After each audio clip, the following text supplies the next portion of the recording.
Maaf, orang yang wudhu itu bukan hanya bersih fisik luarnya saja. Jadi kalau orang wudhunya bersih, bukan cuma wajahnya yang bersih.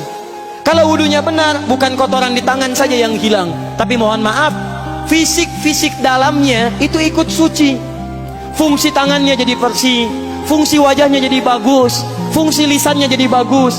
Makanya kata Nabi, kalau orang benar wudhunya bersamaan dengan air wudhu yang menetes, maka tumpahlah kotoran-kotoran di bagian fisik-fisik tubuhnya. Jadi kalau kita benar wudhunya kumur-kumur, kukumur, masukkan, keluarkan, bersamaan dengan keluarnya air itu, maka kotoran-kotoran di lisan pun ikut keluar. Tangan dibasuh, bersamaan dengan dibasuhnya tangan, fungsi tangan yang kotor-kotor itu ikut hilang. Hadis Muslim. Makanya orang yang setelah selesai wudhu dia berdoa, apa wudhunya? Apa doa wudhunya? Asyhadu an la ilaha wa asyhadu anna Muhammadan Allahumma minat waj'alni minal, lihat sini, minal mutatahhirin, minat tawabin. Lihat, Bapak Ibu kan baru wudhu, tapi kenapa doanya selesai tobat? Allahumma ja'alni minat tawabin. Ya Allah, jadikan saya termasuk orang tobat.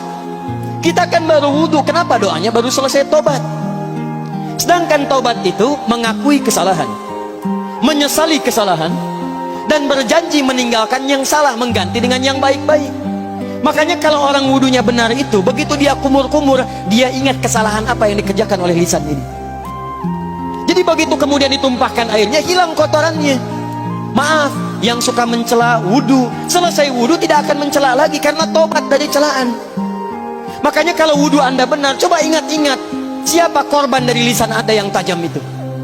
Apakah ibu Anda yang pernah menangis karena lisan Anda? Apakah ayah Anda yang kecewa karena kalimat-kalimat Anda? Apakah tetangga Anda yang menjauhi Anda karena kata-kata kotor Anda? Kalau tiap hari Anda wudhu, tapi kemudian lisan Anda masih kotor juga, ada yang salah, Anda cuma menghabiskan air untuk menghilangkan kotoran di lisan. Itu tanda pertama. Tangan basuh. Makanya orang yang wudhunya benar, tangannya tidak akan berbuat yang kotor lagi sampai ke ujung kakinya. Karena itulah ibadah ini disebut dengan wudhu, seakar dengan kata dau. Kata para ulama, mereka sebagian mengatakan dau artinya cahaya, dau artinya sinar, dau artinya al-husnu, baik budi pekerti.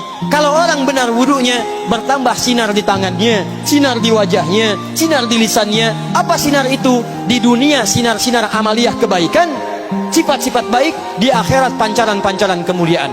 Satud'a ummati yaumal qiyamati ghurral muhajjalin, akan dipanggil umatku di hari kiamat dengan banyak cahaya melekat di tubuhnya. Tangannya ada cahaya, matanya ada cahaya, wajahnya bercahaya, kakinya bercahaya. Cahaya apa itu? Kata Nabi, min atharil wudu, dari bekas wudunya. Jadi kalau kita benar wudunya, itu kita jadi orang baik. Ada cahaya kebaikan dalam diri kita. Itu yang disebut dengan tawabin. Makanya kalau Bapak Ibu tiap hari wudhu, Allahumma ja'alni minat tawabin, tapi mulut tidak tobat, tangan tidak tobat, kaki tidak tobat, ada yang salah dengan wudhunya. Waj'alni minal mutatahhirin, jadikan saya orang bersih dan suci. Jadi kalau selesai wudhu, pakaian bersih, wajah bersih, tangan bersih. Ini pakaian bersih, pakai jas, pakai dasi, tapi tangan tidak bersih, korupsi juga, mencuri juga, menipu juga, ada yang salah dalam wudhunya. Kalau kita bisa mengerjakan wudhu ini dengan baik, maka naik status kita.